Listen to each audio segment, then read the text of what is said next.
हमारे जितने भी अंग हमारे काम करते हैं वो कुछ ना कुछ टॉक्सिक मटेरियल या जो हम खाना खाते हैं या पाचन से होता है, उन सब गंदगी की शरीर की गंदगी को किडनी अपने मार्फत से उसको पेशाब के रूप में शरीर से बाहर निकालती है, जिससे कि हमारे शरीर में टॉक्सिन्स इकट्ठे ना हो।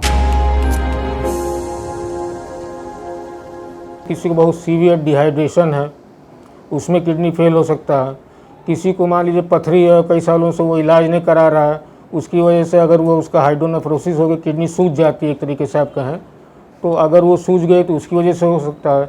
हमारा सीवियर यूटीआई हो, यूरिनरी ट्रैक इन्फेक्शन हो, उसमें हो सकता है। किसी को बहुत सालों से ब्लड प्रेशर और ब्लड शुगर हो, और उसमें भी ये देखा गया है कि जिनका ब्लड प्रेशर और ब्लड शुगर जो कंट्रोल में नहीं रहता है अपनी दवाइयों से, कभी उन्होंने दवाई खाई, कभी खाना कम खाया, कभी इंसुलिन कम खाई, तो जिनका इरेगुलर रहता है उनमें भी ये चांसेस ज़्यादा रहते हैं। उसके बाद किडनी की अपनी अलग बीमारियां हैं कई, जिसकी वजह से किडनी में अपना काम धीरे धीरे कम करती हैं। कुछ भी बीमारियों में ये भी होता है कि आपका जो है यूरिया क्रिएटिनिन किसी और वजह से अगर बढ़ा है तो उसकी वजह से भी हो सकता है।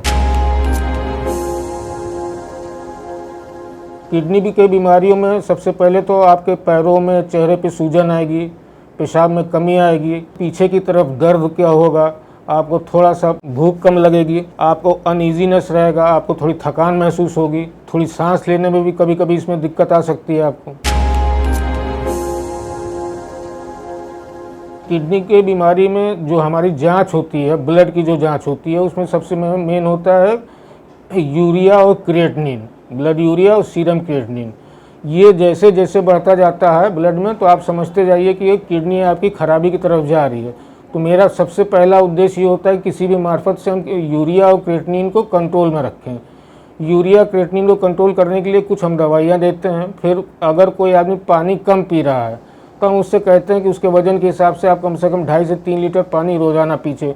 कुछ लोग उसको नाप नहीं पाते हैं तो हम लोग ये कहते हैं कि आप 1.5 लीटर की 2.5 बोतल या 3 बोतल अपने पास सवेरे रख लें और अगले सवेरे तक उसको ख़त्म करके फिर वो करें। नियमित रूप से आप अपना ब्लड शुगर की जो है कंट्रोल में रखने की कोशिश कीजिए। बाकी और कोई दवाइयाँ भी चल रही हैं जो कॉन्ट्राइंडिकेटेड हो तो वो सीनियर डॉक्टर से ही सलाह पे, बहुत ज़्यादा अगर किसी को ब्लड शुगर और ब्लड प्रेशर बहुत सालों से चल रहा है या पथरी है तो इन सब का इलाज अच्छे सीनियर डॉक्टर से कराना चाहिए। झोला छाप डॉक्टर से कराने पे कभी कभी इन सब चीज़ों की वजह से किडनी पे और बुरा असर आता है, जिसमें किडनी की क्षमता जो है 40-50% या 30% तक बचती है और उनका यूरिया क्रिएटिनिन काफ़ी बढ़ जाता है तो उसमें किडनी काम करना लमसम बंद कर देती है। तो डायलिसिस एक ऐसी प्रक्रिया है, जब किडनी अपना काम करना बंद कर देगी तो आपके जो टॉक्सिक प्रोडक्ट्स जो शरीर के अंदर बन रहे हैं वो पेशाब के रास्ते से निकलना बंद हो जाते हैं। तो डायलिसिस में हम जो है उसमें नस में सुई लगा के उसके पूरे किडनी से उसका ब्लड को जो है बाहर निकाल के मशीन में साफ करके वही ब्लड फिर उसके वापस उसको हम भेज देते हैं, तो जिससे कि टॉक्सिन प्रोडक्ट्स जो भी ब्लड में हैं वो साफ़ हो जाते हैं और उसको फिर उसमें आ जाता है। उसके साथ कुछ दवाइयाँ भी उसको दी जाती हैं जिसमें हो जाता है। कुछ लोगों में किसी ऑपरेशन की वजह से या किसी और चीज़ की वजह से एक किडनी निकाल दी गई है और ये है, और उसकी दोनों किडनियाँ आप काम करने लायक नहीं हैं, तो उसकी ज़िंदगी के ऊपर खतरा रहता है, तो उसमें प्रत्यारोपण हमको करना पड़ता है। इसमें यह है कि आपको किसी दूसरे स्वस्थ आदमी की जिसकी दोनों किडनियाँ अच्छी हैं उसमें से एक किडनी उसके लेके इनकी जो मरीज़ है हमारा उसकी एक किडनी निकाल के और स्वस्थ मरीज़ की किडनी लगानी पड़ती है। लेकिन उसमें भी कई चीज़ें जो मानक हैं सरकार की तरफ से उसको हमको पूरा करना पड़ता है कि वो उनके खून के रिश्तेदार हों, ब्लड मैचिंग हो, एबीओ टाइप हो, बहुत सारी ऐसी जाँचें हैं जो हमको उसके पहले करनी पड़ती हैं। फिर सीएमओ से, डीएम से हमको इनका परमिशन लेनी पड़ती है, उनके पास हलफनामा देना पड़ता है। ये सब चीज़ें जब मिल जाती हैं और ये होता है कि अब हम लोग वो करते हैं, तब एक स्वस्थ आदमी, उनके जो रिश्तेदार हैं, माँ बाप और 4-5 लोग इसमें इन्वॉल्व हैं, उनका एक स्वस्थ किडनी निकाल के हम उस मरीज में लगाते हैं और उसकी किडनी जो ख़राब हो गई उसको निकाल देते हैं बाहर।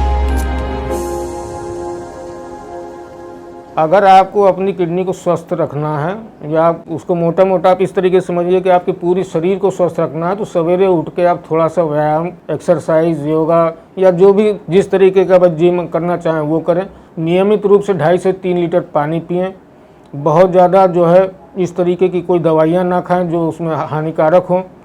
और उसके बाद जो है, अगर आपको ज़रा सा भी लगता है कि किडनी के आपको कोई पथरी है या यूरिनरी ट्रैक इन्फेक्शन हो रहा है या कहीं पे भी नीचे इन्फेक्शन हो रहा है, तो उसका शीघ्र अतिशीघ्र आप इलाज करवाएं। कोशिश ये करनी चाहिए कि हम अपनी लाइफ स्टाइल को चेंज करें, सोने का समय एक नियमित करें, उठने का समय नियमित करें। अपने शरीर के लिए आधा घंटा, आप कितने भी बिजी रहते हो, आधा घंटा सुबह जो है कुछ एक्सरसाइज करने के लिए, दौड़ने के लिए, साइकिलिंग के लिए, किसी चीज़ के लिए निकालिए, जिससे कि पूरा शरीर आपका स्वस्थ रहे। पूरा शरीर अगर स्वस्थ रहेगा, पूरे शरीर के अंग अगर आप अच्छे से काम करेंगे, तो आपकी किडनी, आपके शरीर, सब चीज़ आपका ठीक से रहेगा, ब्लड फ्लो सही से बना रहे।